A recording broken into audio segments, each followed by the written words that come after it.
Meskipun di Indonesia Vivo V40 baru aja rilis beberapa bulan yang lalu, tapi hilal penerusnya yaitu Vivo V50 series sekarang udah mulai menunjukkan dirinya yang ditandai dengan rilisnya Vivo S20 series di Cina. Maka dari itu, di video ini Nidia mau bahas apa saja perubahan yang bakal kalian temukan di smartphone yang nantinya bakal rilis secara global menjadi Vivo V50 series ini. Sekalian, Nidia juga bakal spill dikit perkiraan harganya nanti kalau misalkan masuk resmi ke Indonesia. Tapi seperti biasa, disclaimer dulu nih. Kalau video ini bukan hasil review kita pribadi ya guys, tapi kita ngambil informasi dari beberapa sumber ataupun KOL luar yang sudah terlebih dahulu membahas Vivo S20.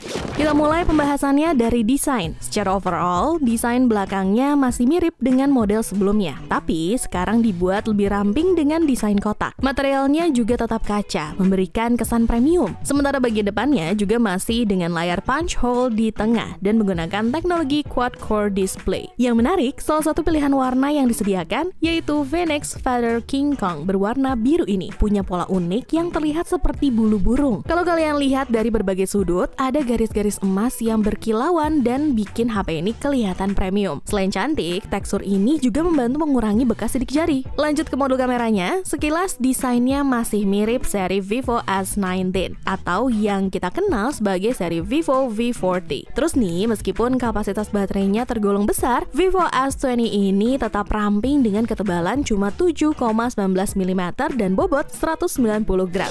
Bezel layarnya kali ini diklaim lebih tipis dengan spesifikasi layar yang hampir mirip. Layar depannya sudah menggunakan teknologi 1,5K OLED dengan refresh rate 120 Hz. Brightness-nya diklaim sampai 5000 nits, jadi untuk visibilitas luar ruangan udah nggak perlu diragukan lagi. Warna yang dihasilkan juga tajam dengan viewing angle yang bagus. Cocok buat kalian yang suka nonton konten video di smartphone. Bahkan untuk streaming Netflix, kualitas layarnya juga nggak akan mengecewakan karena sudah 100% DCI P3 buat warna yang akurat. Untuk kamera, Vivo S20 punya setup kamera belakang ganda dengan kamera utama 50 MP dengan OIS dan kamera ultrawide 8 MP. Ada juga soft LED dengan 4 level kecerahan yang bisa diatur, termasuk suhu warnanya yang biasa disebut Vivo sebagai Aura Light. Fitur ini bikin hasil foto terlihat profesional, terutama dalam kondisi pencahayaan berbeda. Kalian juga bisa main-main dengan filter foto baru yang praktis, menambahkan efek bokeh, atau mengubah latar belakang lewat AI. Kamera depannya juga nggak kalah menarik. Vivo S20 punya kamera selfie 50 MP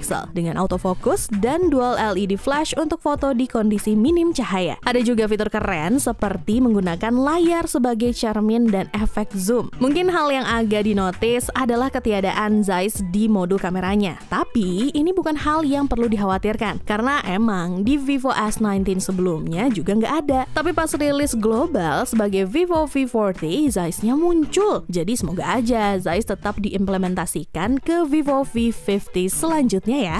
Lanjut dari sisi performa, smartphone ini menggunakan chipset yang sama dengan dua generasi sebelumnya sejak Vivo V30 yaitu Snapdragon 7 Gen 3. Meskipun masih belum ada upgrade signifikan dari penggunaan chipsetnya, tapi dengan dukungan RAM hingga 16 GB, performa multitaskingnya tetap dijamin lancar. Buat kalian yang suka main game seperti PUBG, performanya cukup oke tanpa lag, bahkan di pengaturan grafis tinggi. Namun, kalau kalian mencari ponsel yang benar-benar dikhususkan untuk gaming, mungkin ini bukan pilihan utama. Mengingat di range harga yang sama, sudah banyak smartphone lain yang mampu memberikan performa chipset yang jauh lebih ngebut. Contohnya kayak iQOO Neo 10 Pro yang udah kita bahas kemarin. Tapi, kalaupun masuk resmi ke Indonesia, harapan Nidia pribadi sih semoga Vivo bisa ngasih chipset yang berbeda dan lebih ngebut kalau misalkan rilis global nantinya sebagai Vivo V50. Karena untuk tahun 2025 nanti, Snapdragon 7 Gen 3 rasanya udah harus diupdate, murni karena persaingan pasar yang semakin sengit. Untungnya dari sisi baterainya kali ini mengalami peningkatan dengan kapasitas 6500 mAh yang dilengkapi teknologi fast charging 90 watt. Dengan kombinasi ini, baterai Vivo S20 alias Vivo V50 ini bisa bertahan lebih dari sehari dengan penggunaan normal. Baterainya bahkan diklaim bisa bertahan selama 2 hari dengan penggunaan rata-rata. Dan kalau dipakai berat sekalipun, baterainya masih sisa 50% di akhir hari. Ditambah lagi, fitur fast charging 90 wattnya diklaim bisa ngecas dari 0% ke 100% cuma dalam waktu 53 menit.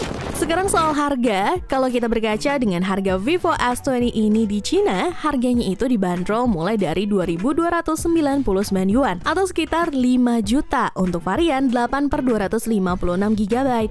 Tapi bukan berarti harga Vivo V50 di Indonesia nantinya bakalan cuma 5 juta ya. Karena kalau kita flashback sedikit dengan selisih harga antara varian 8/256 GB Vivo S19 di Cina yang harganya sekitar 5,7 juta dengan Vivo V40 di Indonesia untuk varian yang sama yang harganya jadi 6,5 juta. Maka seharusnya Vivo V50 yang masuk Indonesia nantinya harganya mungkin akan jadi sekitar 6 juta rupiah. Atau biasanya Vivo naruh harga 5.999.000 rupiah. Dan kalau ini bener nih, bakalan makin worth it sih smartphone V seriesnya Vivo di tahun depan karena dengan beberapa peningkatan harganya bisa dikasih jadi lebih murah. Terus terkait jadwal peluncuran sendiri di Indonesia, kalau misalkan kita berkaca ke selisih jadwal perilisan Vivo S19 series di Cina dengan Vivo V40 di Indonesia sebelumnya, maka kemungkinan besar Vivo V50 baru akan masuk ke Indonesia pada bulan Maret 2025 mendatang.